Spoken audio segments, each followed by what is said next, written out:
तो बैरिस्टर साहब एक और खबर की भी ज़रा वजाहत कर दें कि गुज़िश्ता रोज़ ये खबर चलती रही कि कासिम मार्केट में कोई नई जेल बन गई है जहां पर बानी चेयरमैन को मुंतकिल किया जा सकता है। क्या ऐसा कोई प्लान है? देखिए, मेरे इल्म में ऐसी कोई बात नहीं है। हाँ, सिक्योरिटी बिल्कुल कंसर्न्स हो सकते हैं।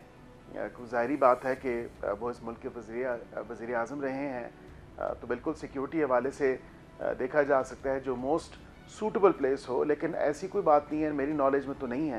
अलबत्ता मैं ये ज़रूर कह सकता हूँ कि किसी के लिए कोई स्पेशल जेल या कोई ऐसा एहतमाम मैं नहीं समझता कि कोई किया जा रहा है या किया गया है। तो ये अब खबरें हैं, इन खबरों में लेकिन ऐसी कोई बात है, क्या बात है नहीं है हकीकत वो या नहीं, मेरे इल्म में तो नहीं है, मेरे इल्म में तो नहीं है, ना ही ऐसी कोई हकीकत बात मौजूद है। ये एक नई कहानी और एक नई स्टोरी जो है वो गढ़ी जा रही है। सब्सक्राइब करें और बेल दबाएं ताकि कोई खबर रह न जाए।